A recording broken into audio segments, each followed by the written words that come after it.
Okay, and on the Screen Squad right now, we are being joined by veteran actor, veteran filmmaker, producer, BoJesse Christopher. BoJesse, how's it going, man? How's everything going in your world? You're in California at summertime. It can't be going too poorly. Life is good, my friend. It's good to hear your voice. All is well. A lot of good things going on. Absolutely. And I'll tell you what, I was perusing your IMDb page, before the interview, and I had to bring this up because this is just kind of hilarious. There's a post on your message board, and the thread title is simply "hot" with a question mark. And you read the message, and this young lady is asking, does anyone know what BoJesse's up to now? Period. And is he still hot? So Wow. I don't know, this young lady, she wants answers. I don't know if she has access to the internet to check out recent pictures, but we need to get this young lady some answers here. We need to clarify that. Yeah, I mean, I'm going to throw caution to the wind and say, yeah, he's still hot. Good. There we go. I wasn't going to judge. I was going to leave that to you because I didn't want it to come out. I would agree. I'm just this has gotten weird already, BoJesse, and I'm sorry about that. But yes, we're going to forward this to her, make sure that she knows the answer is definitely yes on that. But I'll tell you what, I wanted to, kind of go back to your acting career a little bit, because I definitely, as summertime picks up, Point Break's a movie I always bust out. It's one of the, greatest action films ever made, but I know you did some things before Point Break, and I want to go back to the year 1990. Seems to be kind of when you broke into the business. You did on Married with Children. You did a show, DEA, and the show Ferris Bueller. How did you get into acting, and kind of what was your path to get into the business in Hollywood? I basically decided, when I was in high school that this is what I wanted to try to do. So I sort of just packed up the car and drove to Hollywood and met folks and started, formulating a plan and connect those dots, and one thing led to another. And I know that sounds very mysterious, and I'm alluding to the question, but in a roundabout way, that's what I did. I guess I was fortunate because I only lived 6 hours away, born and raised in San Francisco. I was doing some modeling up there through my high school years, and sort of knew that when I finished high school, I was going to move to LA and give it a shot, and it seemed to work out. So, that's the short story. And you did some of these shows. You did Married with Children, DEA, Ferris Bueller, and and all that leads to Point Break. And Yeah. This is just flat out, and it's not just me saying this, although I'm a huge fan of the movie, one of the great action films ever made. I mean, we're talking about the fact that this film contained so much. The cast was perfect, the setting was perfect, the bank robbery, the surfing, all of it. The cinematography was so wonderful. How did you come about this film? How did the dots kind of connect for you when it comes to Point Break? Because it had to be just such a monumental time in your career there. Yeah, it sure was. I mean, first of all, I appreciate you saying all those nice things. I feel very grateful to have been part of it. Remind me to tell you some updated versions of Point Break, because they are making a new version of Point Break, the remake. So remind me to end the story there and Yes. continue it forward. So basically, I was running around as a young actor in Hollywood, and I was meeting people, and a lot of the people I was meeting were television and film stars, and one of them was Brian Austin Green, who's famous for Beverly Hills 90210. And, so David was a close friend, Brian was a close friend. I was running out with David Faustino and some other characters. And I went to this audition with Brian. It was Brian Austin Green's audition for Point Break, and I drove him to the audition, and I ran the lines with him so he could get ready for his audition, and, sat outside and waited for him. And when he walked out of the audition room, the casting director looked at me, and I had this kind of long, blonde, scraggly hair, and I am and was a surfer. I kind of looked the part, I guess, because the casting director looked at me and goes, "Are you next?" And, I just said, "No, I'm just his ride." And Brian kind of gave me that look like, "Dude, no, you can't do this. This is my audition." And the guy goes, "Are you an actor?" And of course I was, and said, "Yeah, I am." And he said, "Come in, let's give this a shot." And, I was holding Brian's car key, so he just had to deal with the fact that this was happening right there, and I was stealing his audition. I was hijacking his opportunity. But they called me in the room, and I already had the lines down because I had been, running lines with him, getting him ready, so I sort of knew all that stuff. So by the time they got me in front of the camera, I was pretty much the guy, and they had Catherine Bigelow, the director, sort of walk in at the end of my audition. She sort of informally confirmed that, yeah, I think we found the guy. And Brian's sitting out in the waiting room, just fuming, angry, sitting in the fact that I had his car keys. So I ended up with the role, and the next day I started work for the next 9 months of my life, and the rest is history, as they say. Well, I hope Brian has forgiven you for that since then. I know he's a cool cat, and I'm sure that he found his fame on his own as well. So hopefully that has not severed a friendship or anything like that. Yeah, no, I mean he recovered pretty quickly. I think shortly after that he got Beverly Hills 90210, so he was just fine. Well, this movie, like I said before, just you think back to summer '91. For me, I was only a kid. I was 7 years old, but I was so perplexed by films and loved movies from the time I was 2 and 3 years old. And I remember the summer '91 thinking back to that, just Point Break and Terminator 2. That was the two big summer blockbusters in one summer, and you guys came out. And Point Break was again, a lot of people don't realize it was directed by a female, and a lot of people don't realize that. I feel like that the Catherine directing that movie, it somehow made it more masculine, if that's even possible. How did you feel about her and working with her, and how was she as a director in that film?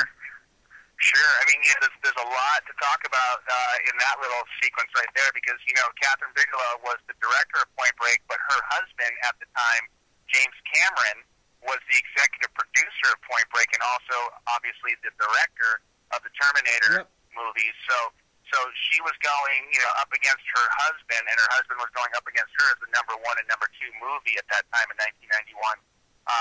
So you could imagine sort of what was happening for a young actor like me, where I was cast in Point Break for 12 weeks of work. It turned out to be 9 months. Yep. So it was an extended stay on the movie because, they kept shooting and wanting to get things right and reshooting, surfing sequences and action sequences.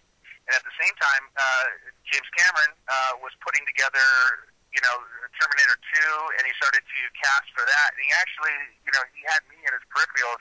He considered me at one point, in that role that Robert Patrick did, playing the psycho, T2 top. But, I feel like they made a smart choice. But what happened was, the short of it was, I got stuck on Point Break in a good way. Yeah. And I was not available to continue, screen testing and everything else. So they ended up, casting Robert Patrick. Not to say that I would have ended up with the role, but I'd like to think that maybe I had a chance to end up in both those movies. But it was phenomenal. Catherine is she's a wonderful director. She knows what she's doing. She has a strong point of view, a strong sense of direction. She knows her stuff technically. She's got a real voice in that stuff, and she knows action. She knows character-driven, down and dirty, emotionally connected stuff, but she is wonderful with harnessing the action around those emotionally connected moments. And a pleasure to work with, and certainly in retrospect, if you look at the body of work she's done since, I mean, she just keeps growing and getting better and more refined, and, I hope to work with her again soon. Well, BoJesse, of course, you land the role of Gromit, who actually is, in the film, the brother of Patrick Swayze. His character's name is Bodie, and I want, this film has such a great cast. I'd like to ask you about each one of these people individually, but, I'm not going to do that. We don't have the time today for that, but I'll tell you what, obviously you playing the role of, Patrick Swayze's brother. You worked hand in hand with him throughout the film. Of course, unfortunately, has sadly passed away since then. I've just never in my life read a bad word ever said about Patrick, and I just kind of want to get your thoughts of working with him, and apparently it's pretty intense during the making of this movie. Yeah, I mean, so Buddy, he likes to be referred to as Buddy. His dad called him Buddy. And the first day I met Buddy, he said, "Call me Buddy." And my dad called me that, and so, we refer to Swayze as Buddy. Buddy is one of those guys that he's very intense. He is a workaholic in all the right ways. He's got such a beautiful creative brain and such a strong work ethic. He would, put 120% into every drop of the acting. He would really try to maximize, the technical consideration around the acting. He would take scenes home and write them and develop them and work on them and he would call me, I know he called the other actors too, but he would call me at 2 in the morning and talk for an hour and try to develop the next day's scenes and give you, allow you the input to, to make some choices that might affect, the revisions of the writing, and just, mutually respect the process and share the whole process together. And he was a big brother. I mean, this was a father figure, a big brother, and certainly, in the entertainment business, probably the most valuable asset and mentor I've ever had in my life. It was a terrible loss for so many people, but certainly it saddened me. I went to his memorial, and it was, it was good to reflect on everything that he did to impact people's lives in a positive way, but it was obviously sad because we lost somebody so special in our lives. The guy is a legend. He'll live on, and certainly Bodhi, the Bodhisattva lives on. I mean, everybody loves his portrayal of Bodhi, and, that's one of those classic, legendary, cinematic things that will live on after his death. Well, a lot of people may not realize this too, but you and John Philbin, I believe, did a lot of stunt surfing for this film. You guys were surfers before this movie, have been surfers ever since. So what was that like? I mean, you guys, as far as I had read somewhere, you guys had to go do this stunt surfing in Hawaii before the filming. What was the situation with the surfing and all that you had to do for that? Well, yeah, I grew up as a surfer. I'm born and raised in Northern California. There's a big wave surf spot that's pretty famous now called Mavericks. Yep. They made a movie about it called Chasing Mavericks, and the characters depicted in that story are the kids that I grew up with, and so that was close to me. But I grew up in that sort of Northern California big wave surfing environment. So when I was in Southern California, with my acting career stuff and chugging along, and this opportunity presented itself, it was like a dream come true. I got to surf, I got to rob banks, I got to jump out of airplanes. So as it relates to the surfing stuff, when I met John Philbin, who was also in North Shore, played Turtle, was this classic character. It was like, wow, I get to surf with Turtle, and I get to surf with another guy who understands and loves the ocean. And then we were surrounded by professional surfers that I grew up admiring, like Matt Archibald and Dino Andino. It was one of those things. I split my time between shooting the surfing sequences and obviously the acting stuff related to story. It was a dream come true, man. I got to go to Hawaii for the first time ever doing this movie, and then went back 3-4 more times for the movie, and and surfed, Malibu, and surfed trestles and all these surf spots where they asked everybody else to get out of the water so they could block so we could catch waves. We did the first of the toe-in surfing stuff with Laird Hamilton, who's a big wave legend these days. Surfing Jaws and Chopu and Mavericks and. And Laird, we hired Laird and Derek Donor to do a lot of the wave, the towing stuff. So we worked with the pioneers of big wave surfing on Point Break, and literally as it relates to towing surfing and big wave surfing, a lot of that technology sort of evolved from the Point Break experience, and has translated through other TV series and films that had surfing and surfing sequences in them. I mean, we sort of the grandfather of that stuff, so I'm very proud to be part of that as a surfer, as through and through, because I'm a ocean-minded, sort of from a small fishing town just south of San Francisco kid who moved to Hollywood, so this was a dream come true. Well, I think one of the coolest aspects of the special edition DVD that came out a few years ago was the segment where you and John Philbin did the On Location in Malibu segment there, the featurette. I just thought that was really cool, the way you kind of brought to life some of the scenes from the film and got to bring people back to the actual locations. What was that like for you to to reconnect with John and come back and for the DVD and do those scenes? That was a really cool thing. Yeah, and I appreciate you saying that. It was really special for John and I. John and I have remained friends since the movie, and so anytime that he and I get a chance to connect, and specifically connect with regards to Point Break, we always try to do that. For he and I to spend the day together and, kind of reminisce and walk people through and kind of refresh our memory was a lot of fun. There were some things that, I remembered, some things I didn't remember that he reminded me of at the moment.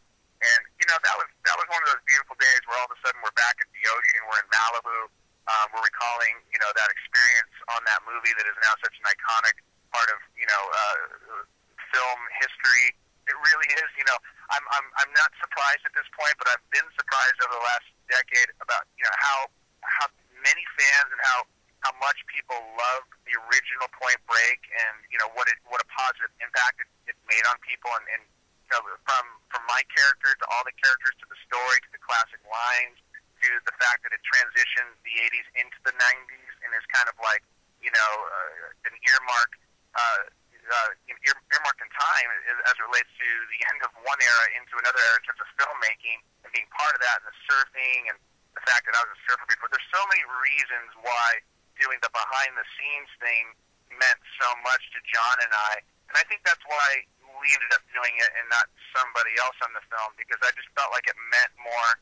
I don't want to say it meant more to us, but it meant something deeper, to us, and so we were glad to do it and be part of it, obviously. Well, since the fact that you guys were surfers, and in the film has a very unique tone to it, which talks about the spirituality of surfing. Now, BoJesse, I'll tell you what, I'm in Kansas City, Missouri. I haven't seen a wave or ridden a wave in my life, but something about the film really connected with me, and it's like, okay, did your guys' experience at all come into play during the filmmaking? Because I know Bodie talks a lot about spirituality, and your group, your guys' group of bank robbers kind of has that attitude in general, not just about surfing, but the way you live your lives and do these criminal activities. But did you guys were you able to use some of your past experiences in surfing during filmmaking?